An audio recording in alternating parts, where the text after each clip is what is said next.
Thanks for joining us today.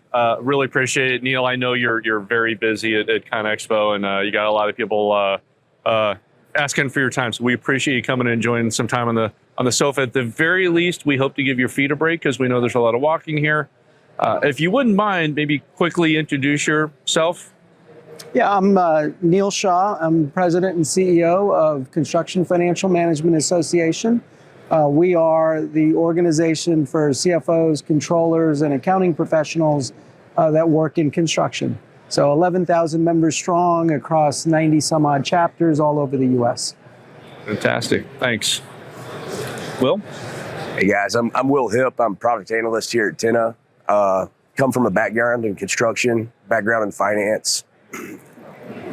What I do for Tenna is ensure that the voice of the customer is translated to the individuals building the product so that we deliver and solve your pain points.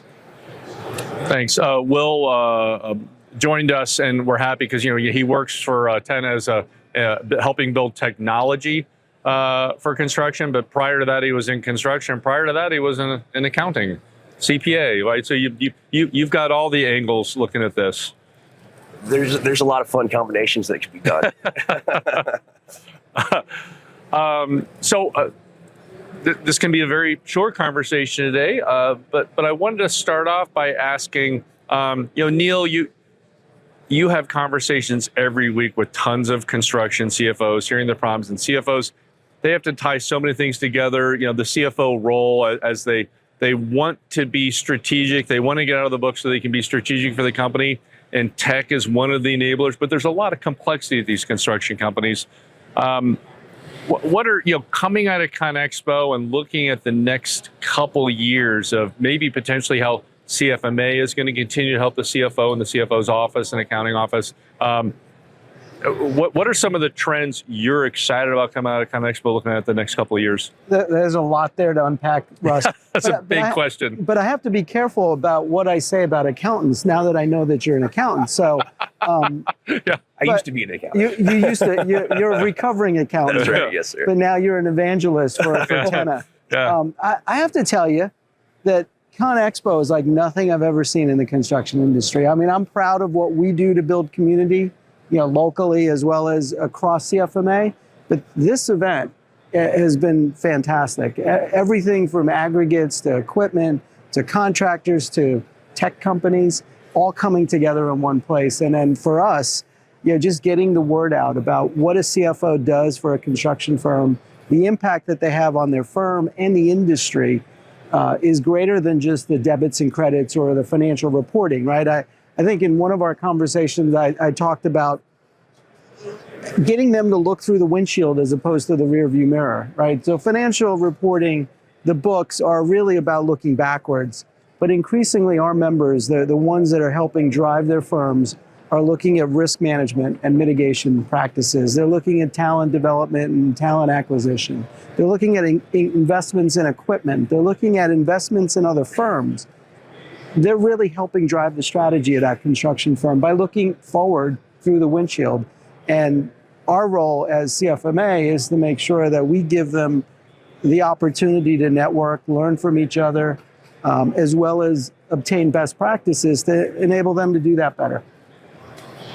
Fantastic. Anything particularly at ConExpo that grabbed your eye that is either important for construction as an outgoing trend, or particularly for the role that you help educate with the financial side of it? Besides all the cool equipment that's here, yeah, the toys are fun. The toys are fantastic here. I have to tell you, but the education, the sessions from Monday to Friday have been spectacular. And I think one of the things that we've been trying to drive is not only the whole notion of a windshield, but using data to make decisions. And lots of great sessions on KPIs, on benchmarking, on connecting the field to the finance professional. And I think that education really surprised me, and the level of education and the amount of education that was delivered with all the toys that are here and all the distractions that are here. So I found that to be impressive. And I know that whether you go to a tech booth or you go to an equipment booth, they're all talking about data. They're all talking about how to better utilize their equipment by understanding how the equipment's performing and being able to lock that into how's your organization performing. Because for heavy construction, equipment's a big portion of what their spend is, right? I mean, it's people, it's all the inputs that go into building the road or building the bridge, but it's that equipment and the expense associated with the equipment, the life cycle costs that they need to be aware of and manage. And I think the conversations going on around the floor with all the toys or in the education sessions about making data-driven decisions and using that as a way to improve their firms in a high-risk, low-margin business has been spectacular. If you didn't know you were in a high-risk, low-margin business, sorry to be the bearer of bad news, but yeah, it is true. And so little changes to influence that margins, can be huge differences. And I've been to many of the CFMA meetings, and I love how they all exchange information on. CFOs tend to be very data driven. It's not a very opinion driven. Like, here are the numbers, here's the black and white. And as they're learning, what takes us from an 8% margin on our project to 11% margin on our project. Right. And I'm glad you said data, because I guess I'm hearing the CFOs that I know, and I don't have nearly as many conversations as you do, is that they're learning how to trust the data a little bit more. That I 5 years ago I talked to CFOs who were like, well, I built a dashboard and it looks great, but I'm pretty sure the data in there is wrong. But now that walking around ConExpo, it's exciting to see all these very construction specific solutions that have gotten so great at gathering data from the field that wasn't written down on a paper and driven in the F-150 to the office, but now it's autonomously gathered, punched in. And now the CFO, instead of thinking, geez, are these numbers right? They're starting to trust this data now, to your point, being able to strategically act on and say, what do we do differently in 6 months and 12 months based on where my company's doing well and where are we going to be landing projects and all that great stuff. So I get very excited about the change in conversations with these CFOs where they're now enabled, not with opinion, but with data to drive these strategic conversations. And that trust comes from the partnership that they build with the field, right? That's where those work orders and the tickets came from in the Ford F-150 to the office. Now, I think, I know a lot of our members do this. We spend a lot of time bridging the gap between operations and finance. What happens in the field, what happens in the back office, how the data that's captured by the operations folks impacts the ability to do the kinds of data-driven decision-making that our members want to do. And our members are spending increasingly a lot more time teaching financial fluency to the operations person, that capturing the information, whether it's on quantities, whether it's on hours, whatever that data is that's coming in for that WIP schedule or that equipment lifecycle cost, has meaning, and has meaning to the individual that's providing it, and it has meaning to the firm that's using it. And so that trust level goes up the more time they spend together talking about the sources and the uses of that data. I'd say, and interject just briefly. Please. One of the good things that technology is doing is tying the workflow into the data capture aspect. Absolutely. Of it. For the longest time in construction, the analog process was to get the work done and then worry about bookkeeping later. And by the time you get to bookkeeping later, you've lost all the fidelity of what actually happened, and you get junk in, junk out. And I think that's where technology is taking it. I think that's so well said. I think when you make it part of an individual's workflow, it doesn't become something that's done on the side or afterwards where you don't necessarily have the recollection that you need to. It's happening at the point of attack, for lack of a better word. When the work happens and you're capturing it, it's important not only out in the field, but even for salespeople that are managing their CRM. Right? You make it part of their workflow, they're more apt to use it. You make it part of the workflow on site, on the job site, the foremen, the superintendents are going to use it and make sure that we're getting the data that we need. As I listen to you say that, I realize that financial fluency comment you made, I hadn't really thought about it that way until you literally just said it. But as a general trend, Well, if you look at like how you guys work maybe with A&P, the Association of Equipment Management Professionals, right? And there's a trend where, equipment managers used to be like just, people that knew equipment and knew how to fix it and knew how to manage some people maybe. But now they're learning that like this is a massive CapEx and a massive OpEx to our company. And I need to manage it almost like a financial portfolio, less than like just like a kid with a baseball card collection, if you will. And I love that. I guess the way I would say it, like you guys have your magazine, Building Profits. When I read it, I'm like, oh, CFO should clearly read this. But then as I read it, I'm like, no, everybody should be reading this. Like this influences all the roles at a construction company, and having that financial fluency and knowing how to like put that stuff in the beginning of the project instead of the end. Will, you were kind of at the beginning of that journey. Like you were a CPA that literally went into equipment management and sort of wrote the script for that at a company. Like, so you were at the forefront of like how that fluency. Yeah, our fleet grew overnight, relatively speaking. We went from, a couple hundred pieces. I'm not going to give exact numbers, but somewhere between 150 and 200 to, because we won a big job, we sprung up to 450 assets. Wow. The support staff in the shop was lagging behind that scale. And that's when I came in, because they could no longer maintain all of that information in their head. And we were running into issues with the workflow and the disconnection of the bookkeeping. And when you get to a fleet of that size, you need robust data to help support the gut decisions, and then course correct when the gut decision may be wrong. And I want to say support the gut decision, because data is not the enemy. It's there to reward, but also correct. And so when I came in, there was a lot of data to go through. And luckily, I was able to come across great resources from CFMA, from Mike Forrester's CEMP Central, and also the AEMP group, and really take our system of tracking equipment cost and tracking equipment reliability and all those very, very important KPIs that the industry is trying to educate people on, to help reinforce those gut decisions and help educate when the gut decision may not be solid and foundation. It's interesting you use the word gut. The gut instinct comes from years and years of experience, right? But you're also in an industry that's starving for talent.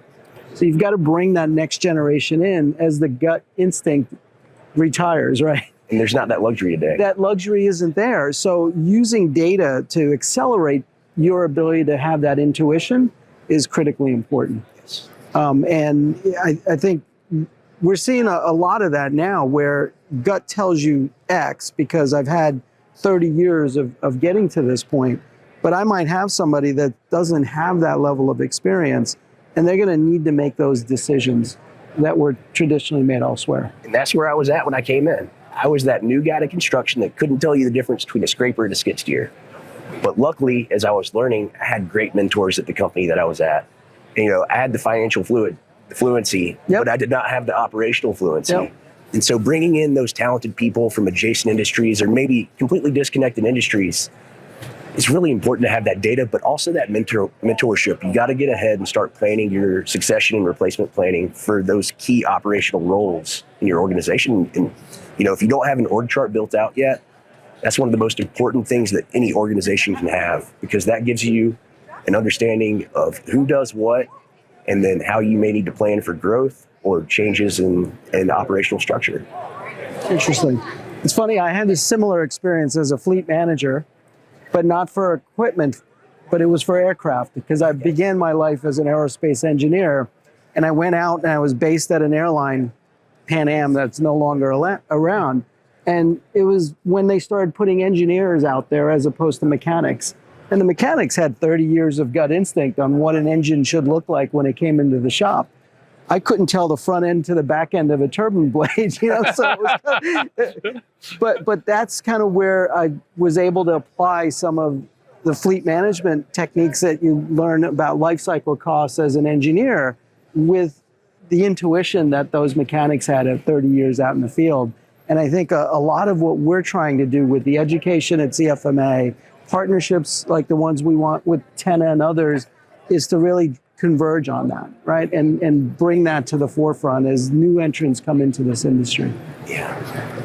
you mind kicking it up a level? Like, we're at ConExpo. Will and I both work for Tenna, so we live and breathe equipment and finance around equipment every day. But you have a pretty big mission. CFMA is a construction, which is so different than so many other organizations. The complexity they have, they have to learn technology, how to tie technology and data together. And yeah, we think about equipment. They got to think about labor, and they got to think about the project, and all these things coming together in one central source. Any other trends up and above? Like, I guess I'd say this: the CFO 10 years ago versus the CFO a few years from now. Like, how are you seeing that's evolving? And it's beyond that too, right? Because it's not only understanding how the project's doing with all the inputs, equipment, labor, and otherwise. Yeah. But having the capacity to be able to do that project and take on additional work, right?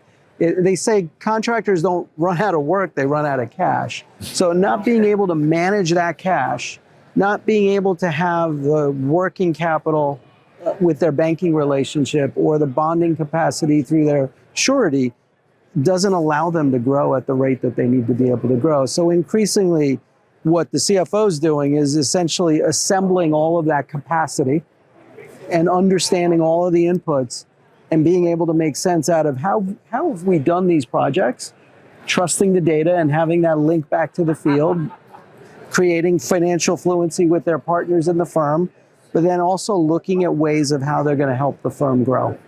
Because that's their value add, right? I mean, one of the things that we want to do, I mean, we do education, we do community building through chapters, but we want that CFO to be recognized for the impact they have and have a seat at the table in the C-suite. And the way to do that is to be able to take all of that information that they have, be able to tell the narrative about where the firm's been and how it can grow. And I think that ultimately is the shift from, hey, I'm in the back room and I'm making sure that we're counting our debits and credits or maintaining our tax responsibility. But ultimately, what they're doing is making sure that the firm grows. I haven't the conversations that I get to have at some of the CFMA meetings. I'm in Raleigh, North Carolina, so I go to the Triangle one, and I love not being in the conversation and listening to some construction CFOs talk to each other, and when they talk about how they are solving the complexity, right? So there's a lot, like, technology made a lot of promises. I think it didn't deliver early on. Maybe tech didn't fully understand construction. So there's a lot of tech that came in that wasn't focused to solve it. And so it generates some bad data, or maybe the field didn't adopt it because it wasn't built for what they did. But I guess I like to see that now the CFO, they have people that are more excited about tech. I guess, out in the field, everybody has one of these in their pocket now. So tech is there, it's expected. And they're getting good data. And so I'm fascinated because they say now they can take that seat at the executive table driving strategy, because they used to be, but they were so busy just managing the books and making sure they had enough cash to cover those projects. But now with real data, they can actually go, okay, here are the projects we do really well. These are the ones that get a good margin. And also I can now bring in data of where's the industry going, where's more work happening, right? And then kind of pair those things together from at the end of the day, we're in business to make money. So, and the CFO should be hey, if we chase this work this kind of way, here's where we make the most money. And the CFO, it's interesting. We've been talking about data, but having the right infrastructure, the right technology stack, the right relationships with the field gives you the data, but that's just the first step. The CFO transforms that into information and knowledge that they can do something with. One example, you talked about succession and building a team. A lot of construction organizations are now getting to the point where second, third, fourth generation ownership, they don't necessarily have that family transfer happening anymore, and they need to figure out what they're going to do from a succession standpoint. What are they going to do with an exit? Increasingly, it's the CFO that's helping formulate the strategy, whether they go ESOP, whether they go and look at a partner, whether they combine with another firm, whether they look at private equity.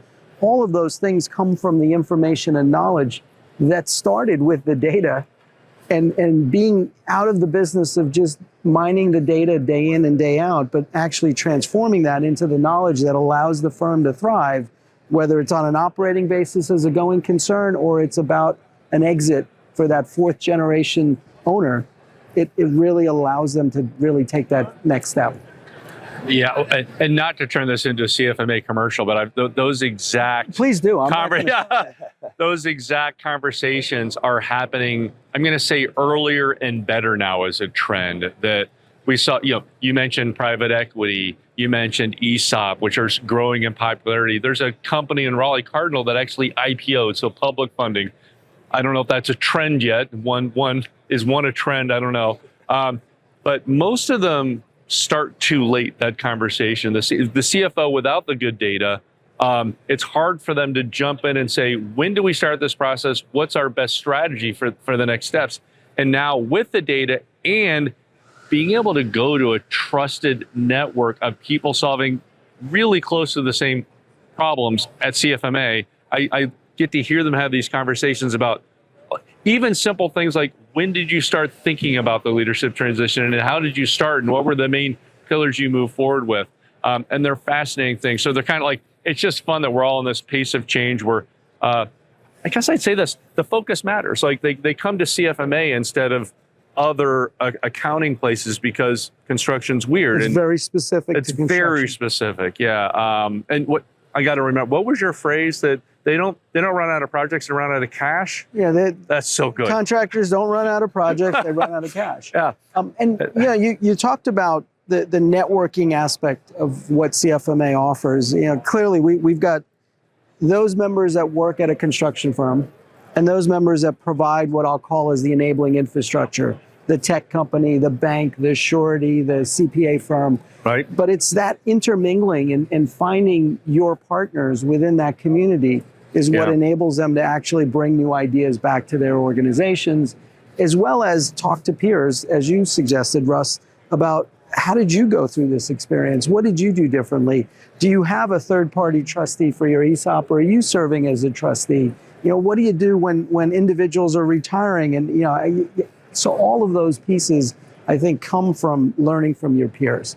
And that's one of the benefits of being in an organization that's so focused on construction and construction finance, is that you have peers that have the lived experiences of things that you may be going through now.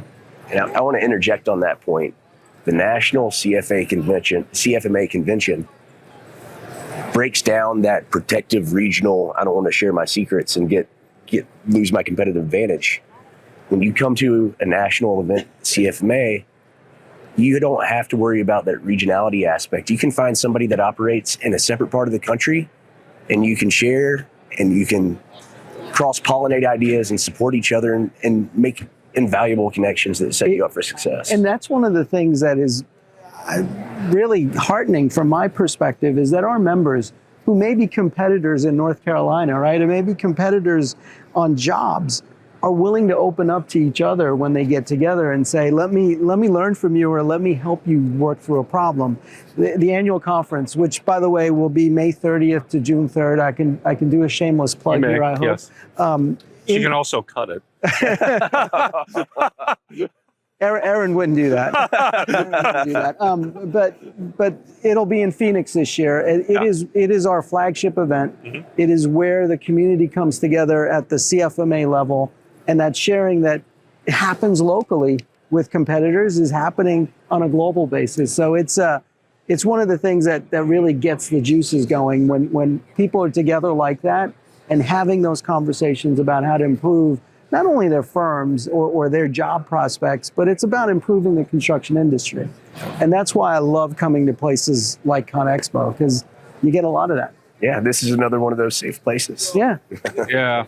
Well, like, we love going to CFMA, and a shameless plug, like one of the reasons we're very excited to have Will join Tenna, the product launch we're having here called Asset Financials, which is very much with the CFO in mind. What does the CFO need from this to manage this one key CapEx, OpEx resource and equipment?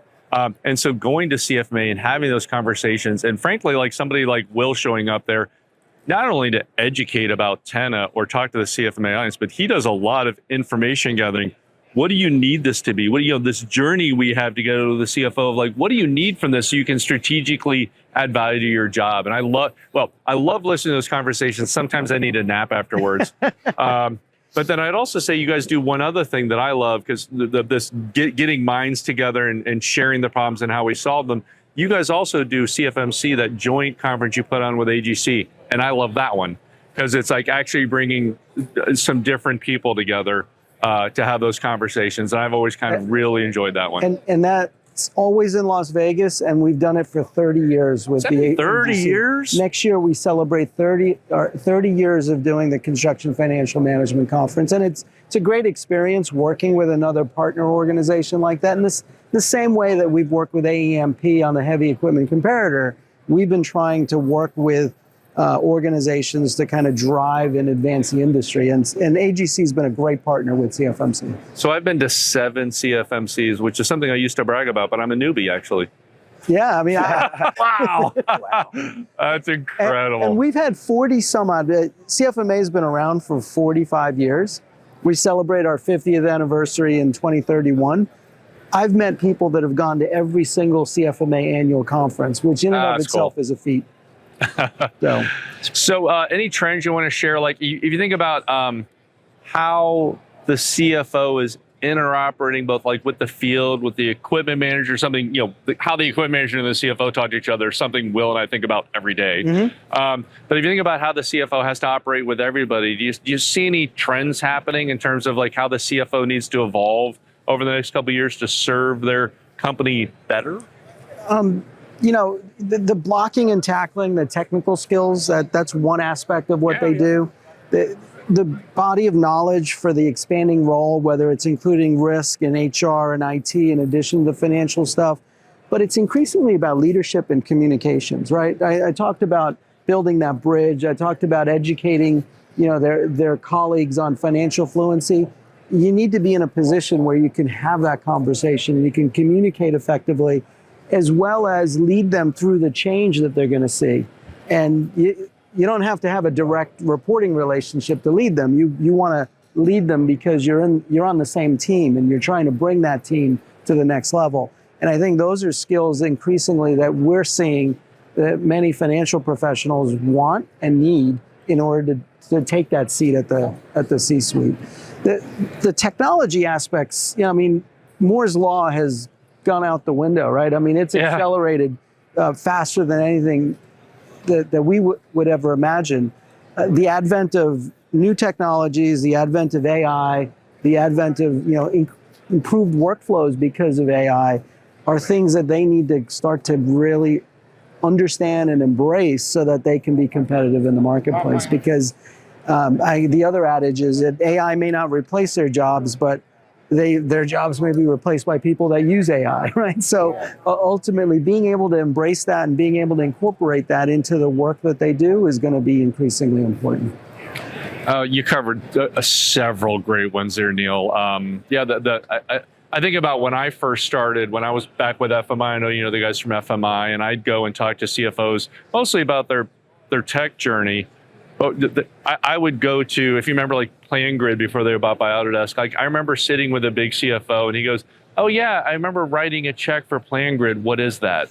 Like, oh, that's probably not good. But now, flash forward to now, and the CFOs are, I don't want to say they're becoming technologists, but they're realizing that they need focused solutions that actually solve real problems, and they're trying to, I guess I'd say, simplify it. Like a lot of CFOs have realized they've overbought tech. And they actually like, hey, we've got 100 systems that don't really talk to each other. We need to get that down to the systems that we really rely on, really solve the problems we have. Everybody's kind of doing a repeatable process, and we have data we can trust. And they're taking a role in that as that central spot strategically that the really good CFOs are. And then also you mentioned risk. They used to like risk and safety used to be, I don't want to say the redheaded stepchild, but like they'd show up on the job site and everybody'd behave. And then when they left, like, okay, they left. But now they're really, one nuclear verdict with a piece of equipment can sink a company. Look, Russ, it's hard enough to get skilled workforce into your company, into the industry, but you need to be able to take care of them while they're here. So So safety isn't just an option anymore. It's an imperative, because you want to protect those assets that are important to your company. Suicide prevention and mental health issues are increasingly a big part of that as well, because it's not just the physical safety, but it's the mental health and well-being of the individual that you want to take care of, because again, they're so important to you being successful as an organization. What's on your mind asset. over there? Yeah. People that work for you is your number one asset. And then the equipment, obviously. Yeah. A little biased. Yeah. Well, yeah. What else were you guys hoping to talk about today? I wanted us to be free flowing. I feel like I'm controlling the conversation here a little bit. Anything else you guys are excited to talk about? I think we touched on the nuggets, but picking the right technology partner is just as important as picking the right consultant and the right service vendor. The more that you have in the mix, the harder it is to manage it.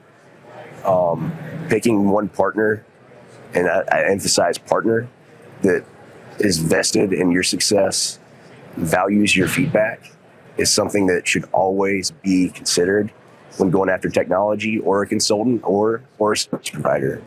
So there should be the same amount of vetting that goes into a technology solution that you'd have whenever you're picking your CPA to do your taxes or audit your books. Absolutely.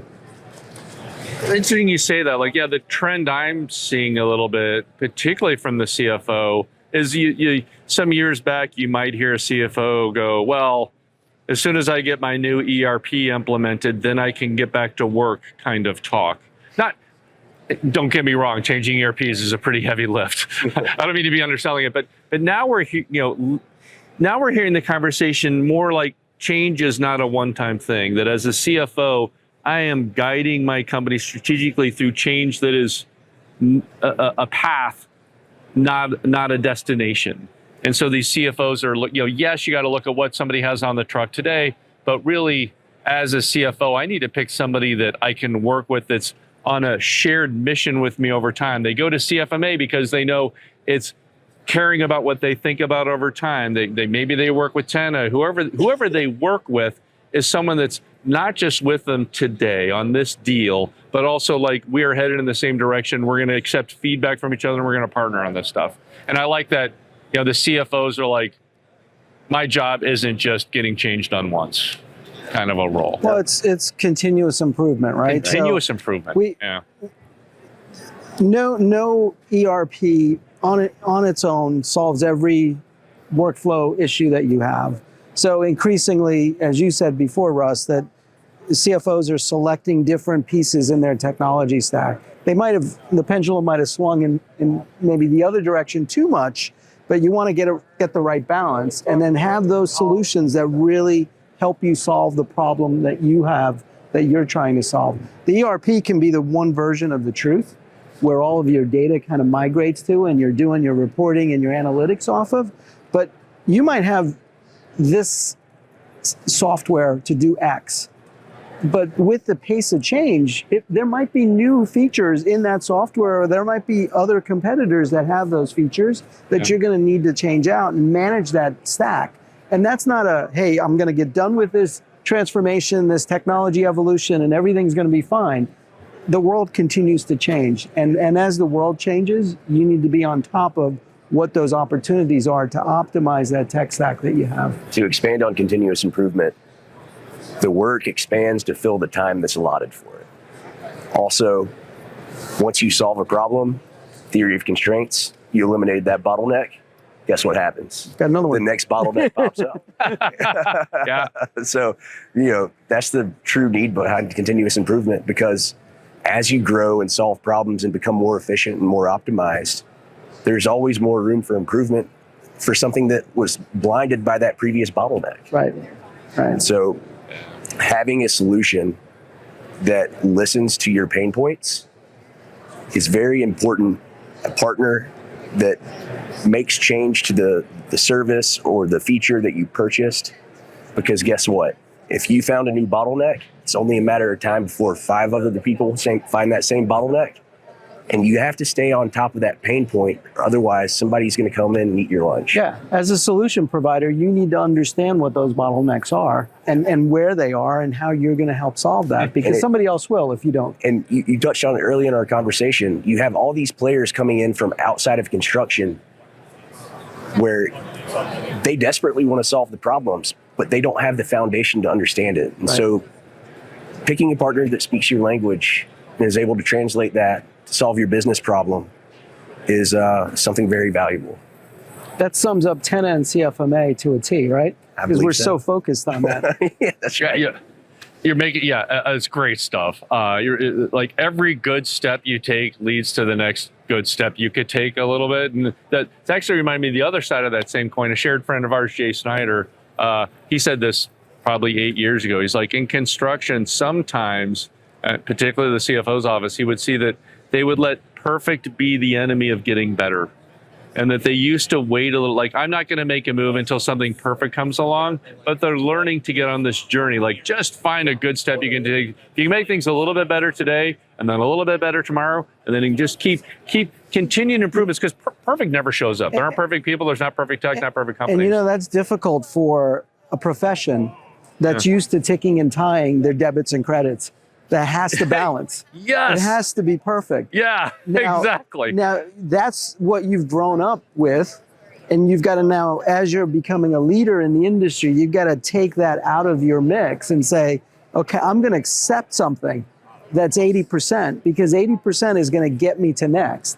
Whereas if I was still in my books and doing my accounting, I'd say, wait a minute, this account doesn't balance. Yeah, I can't tick and tie it. Yeah. Well, you're not going to be able to do that out here. Yeah. The concept of materiality can be an accountant's best friend. Great quotes today. I'm stealing all these. It's great. Well, thanks very much for the time. Is there anything else that you're excited about, looking forward, that we haven't talked about today? No, thank you, first of all. Thank you, Will. Thank you, Russ, for having me here. I love talking about CFMA, but increasingly learning more about Tenna and all the great things that you guys are doing. We're embarking on a new strategic plan this year. So for the next 5 years, bringing us to our 50th anniversary. And in that plan, we're going to build on the education and the community building, but increasingly it's going to be about these topics. It's about building recognition for the significance of the CFO, the controller, the accounting professional within the construction industry. So thank you for having me. Oh, yeah. Thanks for being here. Anything else, Will? Oh, we're very happy to be a part of this conversation. All right. Enjoy the rest Thanks, of the Neil. show. That was perfect. Yeah, that's great.